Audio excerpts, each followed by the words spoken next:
நேயர்களுக்கு வணக்கம். அதிமுக பொதுச் செயலாளர் எடப்பாடி பழனிசாமி அவர்கள் மக்களை காப்போம் தமிழகத்தை மீட்போன்ற எழுச்சி பயணத்தை மேற்கொண்டுட்டு வராரு. இதோட 48வது நாள்ல கோவை மாவட்டத்துல தொண்டாமுத்தூர் கிணத்துக்கடவு சட்டமன்ற தொகுதிகளில் சுற்றுப்பயணம் செஞ்சு மக்களை சந்திச்சாரு. தொண்டாமுத்தூர் தொகுதியில பேசின எடப்பாடியார் அமைச்சர் மா சுப்பிரமணியனுக்கு பதிலடி கொடுத்தாரு. புலியிலிருந்து எப்படி புளியங்கொட்டை எடுப்போம் அப்படின்னு அந்த சாருக்கு அதிமுக ஆட்சி அமைஞ்சதும் சொல்றேன் அப்படின்னு சொல்லியிருக்காரு. நேற்றைக்கு முன்தினம் திண்டுக்கல் மாவட்டத்துக்கு சென்றிருந்தோம். அங்கே விவசாயிகள் சில பேர் என்னை சந்தித்து தங்களுடைய குறைகளை சுட்டி காட்டினாங்க. அங்கே புலி விளைச்சல் அதிகம். நத்தம் பகுதிக்கு போனோம். ஆனால் நத்த விஸ்வநாதன் அவர்கள் என்னை அழைத்து சென்றார். அந்த வழியிலே சில விவசாயிகள் புலியை வைத்து நின்று கொண்டிருந்தார்கள். நான் அவரை அழைத்து பேசினேன். இந்த புலிகள் எல்லாம் எதற்காக இங்கே நின்று கொண்டிருக்குன்னு கேட்டேன். எங்களுக்கு விலை வீழ்ச்சி ஏற்பட்டு விட்டது, அதனால் உங்களுடைய ஆட்சி வந்தாலோ இல்லை இந்த அரசாங்கத்துக்கு சொல்லியோ எங்களுக்கு நியாயமான விலையை பெற்று தர வேண்டும் என்று அவர்கள் கோரிக்கை வைத்தார்.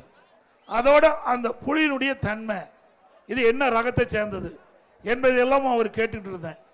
அவர்கள் சொன்னாங்க, இந்த புலி என்னென்ன, இது கொட்டையுள்ள புலி, இன்னொன்று கொட்டை எடுத்த புலினாங்க. இது விவசாயிகள் நியாயமாக சொல்லிக்கிட்டது. ரெண்டையும் காட்டினாங்க. இது என்ன விலை, இது என்ன விலை, 10 கிலோ இது என்ன விலை, அது என்ன விலை. சரி, இந்த புளியங்கொட்டை எடுக்கிறீங்களே, இது எதற்காக பயன்படுத்துறாங்கன்னா அது கிலோ 35 ரூபாய்க்கு விற்போம், அது பல மருந்துக்கு உதவுது அப்படின்னு சொன்னாங்க. இப்படி விவசாயிகள் தங்களுடைய பிரச்சனைக்காக என்னை சந்தித்தார்கள். ஆனால் இன்றைக்கு இருக்கின்ற அமைச்சர், மாரத்தான் ஓட்டம் ஓடுற ஒரு அமைச்சர், அவரு துறையை பார்க்க மாட்டேங்கிறார். இதுல கிண்டல் அடித்து பேசுறார், விவசாயியை கொச்சைப்படுத்தி பேசுகிறார். இந்த அமைச்சர்கள்லாம் வேண்டுமென்றே திட்டமிட்டு விவசாயிகளுக்கு விரோதமாக செயல்பட்டு அரசு என்று அடிக்கடி குறிப்பிட்டு வருகின்றேன். விவசாயி தான் கஷ்டப்பட்டு கொண்டிருக்கின்றோம், தனக்கு விலை கிடைக்கவில்லை, விலை வீழ்ச்சியால் கடுமையாக பாதிக்கப்படுகிறோம். இந்த புலிக்கு தேவையான விலையை நீங்கள் ஏற்பாடு செய்து கொடுக்கும் என்று கோரிக்கை வைத்தா கிண்டல் கேலி பேசுறாங்க. யாரு இந்த அமைச்சர், யார் அந்த சார்? யார்? அண்ணா திமுக ஆட்சிக்கு வந்த பிறகு இந்த சாரு எப்படி புலியிலிருந்து புளியங்கொட்டையை எடுக்கப்படும் என்ற விவரத்தை சொல்றேன். முருங்கைக்காயில எத்தனை ரகம் இருக்குது அப்படின்னு தெரியுமா? விவசாயிகளை கொச்சப்படுத்தி பேசுறாரு அமைச்சர் மா சுப்பிரமணியன் அப்படின்னு எடப்பாடியார் பதிலளிச்சிருக்காரு. இன்னொன்னு, நான் திண்டுக்கல் இருந்து நான் இதுக்கு போயிட்டு இருந்தோம், ஒட்டஞ்சத்திரத்துக்கு போயிட்டு இருந்தோம். ஆத்தூர்ல இருந்து ஒட்டஞ்சத்திரத்துக்கு போயிட்டு இருந்தோம். அப்போ வழியில முருங்கைக்காய் சாகுபடி செய்கின்ற விவசாயிகள் என்னை பஸ்ஸை மறித்து முருங்கைக்காயை காட்டினாங்க. அதில் இதெல்லாம் என்னமா ரகம், ஒவ்வொரு ரகமும் எவ்வளவு நாளில் விளைச்சல் கொடுக்குன்னு சொன்னேன். அதை கிண்டல் பேசுறார் எடப்பாடி பழனிசாமி. முருங்கைக்காயை பார்த்து எவ்வளவு நாள் விளையினா, அதுல ரகம் இருக்குது, ஒவ்வொரு ரகமும் எவ்வளவு நாள்ல விளைச்சல் கொடுக்கும் என்பது விவசாயிக்கு தான் தெரியும். இந்த மாரத்தான் ஓட்டம் ஓடுற அந்த மந்திரிக்கு தெரியுமா? வேண்டுமென்றே திட்டமிட்டு விவசாயிகளை கொச்சைப்படுத்துகின்ற திராவிட முன்னேற்ற கழக கட்சிக்கு அடுத்த ஆண்டு நடைபெற்ற சட்டமன்ற பொது தேர்தலில் தகுந்த பதிலடி கொடுக்கணும். கொடுப்பீங்களா? தனலட்சுமி ஸ்ரீனிவாசன் மருத்துவமனைகள்ல கிட்னி திருட்டு நடக்குது.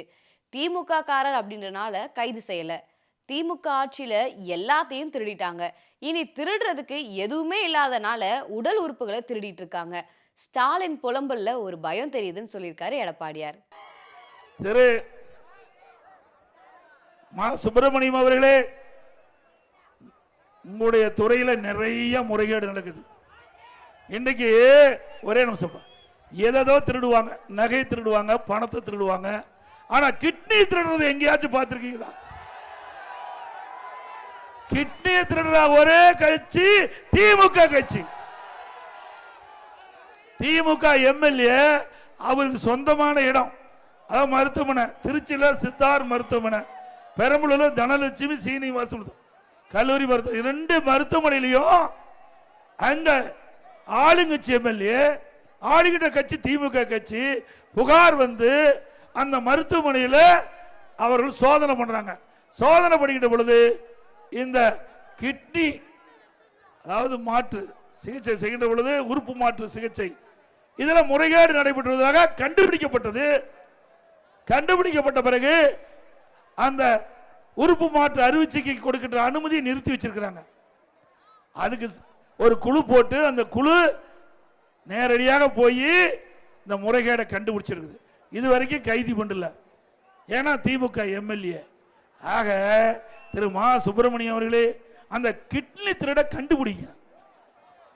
யாராவது தப்பு தவறி திமுக காரர் நடத்துற மருத்துவமனைக்கு போயிடாதீங்க. அப்படியே யாராவது போய் அறுவை சிகிச்சை செய்யப்பட்டிருந்தா நீங்க ஒரு நல்ல மருத்துவமனைக்கு போய் ஸ்கேன் பண்ணி பார்த்துங்க. நம்ம உறுப்புலாம் உடல்ல இருக்குதான்னு முதல்ல பார்த்துக்குங்க.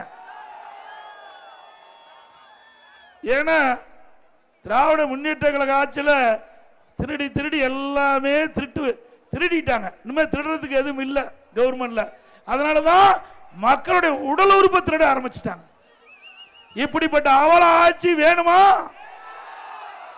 ஒரு ஏழை மக்கள் வறுமையின் காரணமாக அதை மையமா பயன்படுத்தி அவருடைய கிட்னியை முறைகேடாக எடுப்பது எந்த விதத்தில் நியாயம்?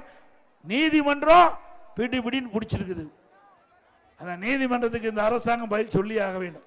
அது மட்டும் இல்ல, நாமக்கல் மாவட்டம் பள்ளிப்பாளையத்தில் ஒரு வறுமையின் காரணமாக ஒரு பெண் அந்த கிட்னியை தானமாக கொடுக்கிறதுக்கு முன் வந்திருக்குது. அந்த மருத்துவமனைக்கு அந்த பெண்மணியை அழைத்திட்டு போய் மருத்துவமனையில் கிட்னி எடுக்கிறதுக்கு போல கல்லீரல் எடுத்துட்டாங்க. எவ்வளவு கொடுமை பாருங்க. வறுமையில் இருக்கிற கொடுமை எதுவுமே கிடையாது. ஒரு மனிதனுக்கு வறுமை தான் கொடுமை. அந்த வறுமையை பயன்படுத்தி இந்த ஆட்சியாளர்கள் ஏழைகளை கொடுமைப்படுத்தி கொண்டிருக்கின்றார்கள். இன்றைக்கு அந்த அம்மா மனம் வந்து தான் கொடுத்ததோ இல்லையோ அது வேறு விஷயம். ஆனால் ஏழ்மையை மையமாக வைத்து பணத்தாசை காட்டி அந்த கிட்னியை அவர்கள் மற்றொருவருக்கு அதை மாற்றுவதற்காக அழைத்து சென்று அதற்கு பதிலாக கல்லீரை எடுத்து விட்டார்கள். இன்றைக்கு அந்த பெண்மணி மிகுந்த கஷ்டத்தில் இருப்பதாக எல்லா பத்திரிகையிலும் வந்திருக்குது, வலைதளத்தில் வந்திருக்குது, தொலைக்காட்சியில் வந்திருக்குது. இப்படிப்பட்ட கேவலமான அரசாங்கம் திமுக அரசாங்கம். ஆமா, அப்படித்தானே? அதோட தமிழ்நாட்டுல குடும்ப ஆட்சியை விரட்ட வேண்டிய நேரம் வந்துருச்சு. குடும்ப ஆட்சியை விரட்டுவோம், ஊழல் ஆட்சிக்கு முடிவு கட்டுவோம். பிரச்சாரத்துக்கு இடையே குடியரசு துணைத் தலைவர் பதவிக்கான தேர்தலில் வெற்றி பெற்றிருக்கக்கூடிய அருமை சகோதரர் சிபி ராதாகிருஷ்ணன் அவர்களுக்கு மனம் நிறைந்த வாழ்த்துக்கள் அப்படின்னு வாழ்த்து சொல்லியிருக்காரு எடப்பாடியார்.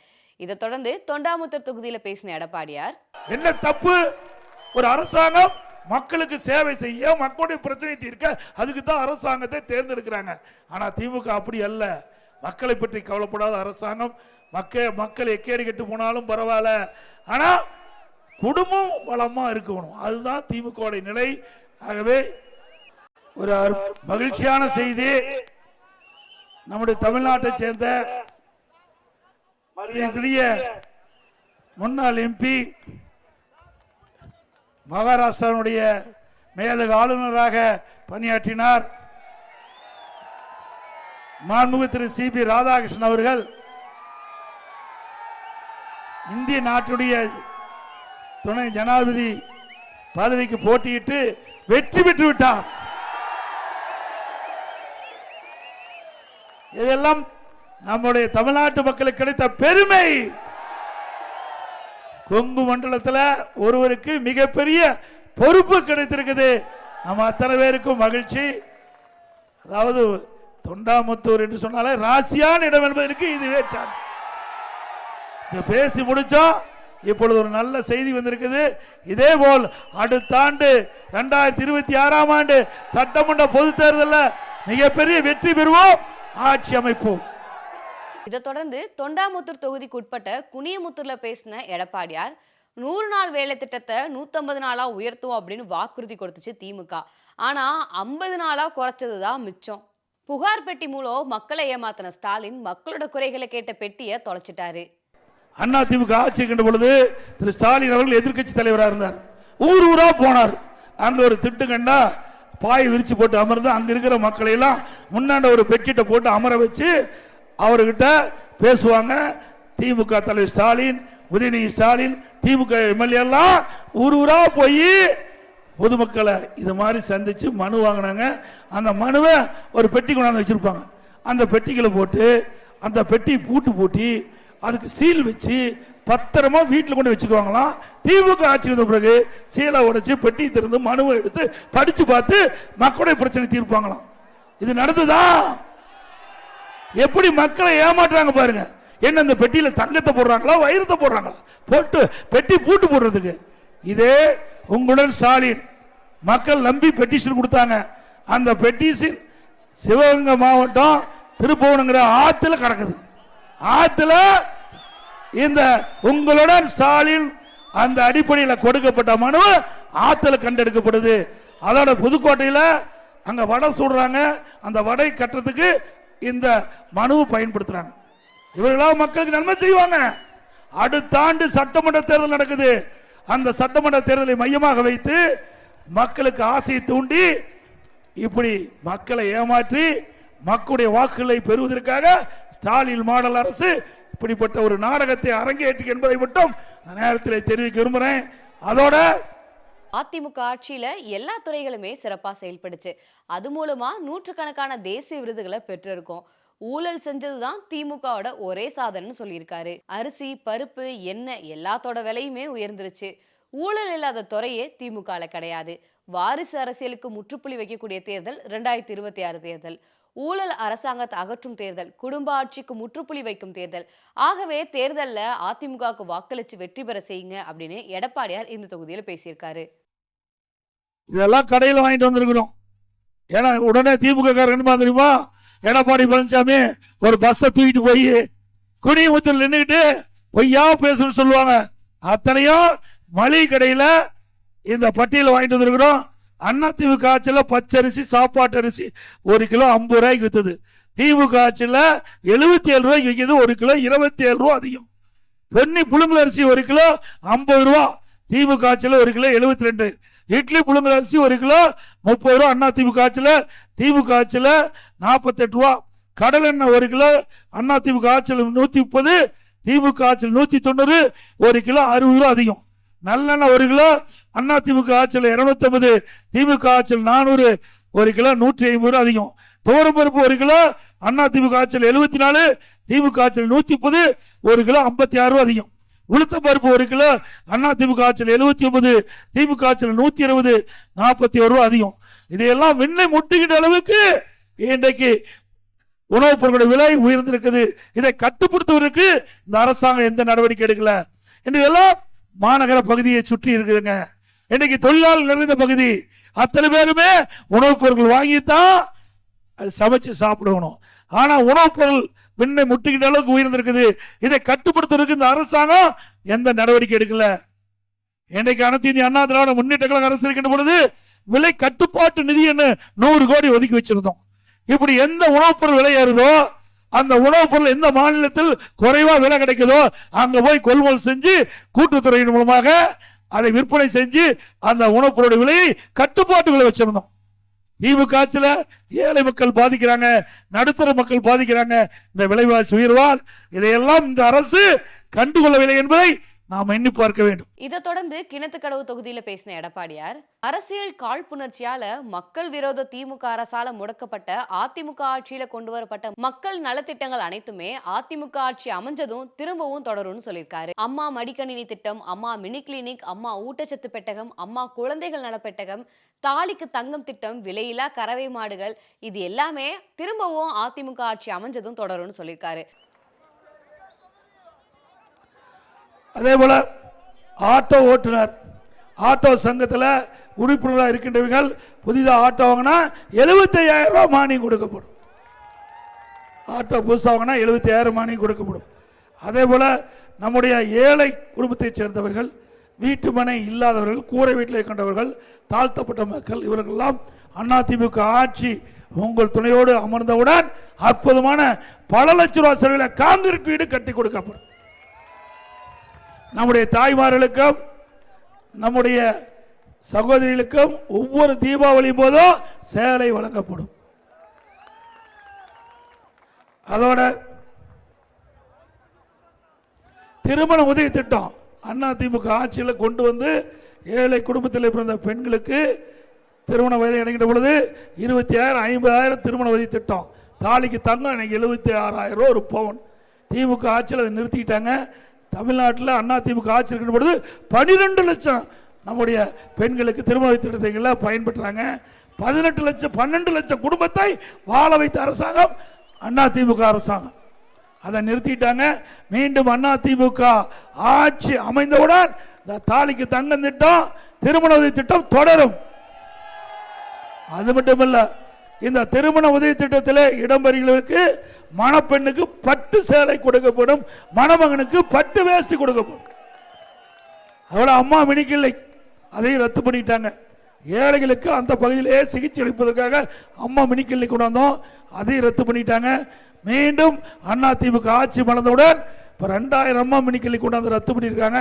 அதை 4000 அம்மா மினிக்கிள்ளைக்காக திறக்கப்பட்டு நம்முடைய ஏழைகளுக்கு அந்த பகுதியிலேயே அற்புதமாக சிகிச்சை அளிக்கக்கூடிய நிலைமை நாங்கள் உருவாக்கி தருவோம் என்பதை நேரத்தில் தெரிவித்து இந்த பகுதியில் நிறைய திட்டங்களை நிறைவேற்றிருக்கிறோம். சுற்றுப்பயணம் மேற்கொள்ற இடத்துல எல்லாமே எடப்பாடியாருக்கு பெருகுது ஆதரவு. மக்களை காப்போம், தமிழகத்தை மீட்போம், பாய் பாய் ஸ்டாலின் சொல்லி தன்னோட எழுச்சி உரையை இந்த தொகுதியில முடிச்சிருக்காரு எடப்பாடியார்.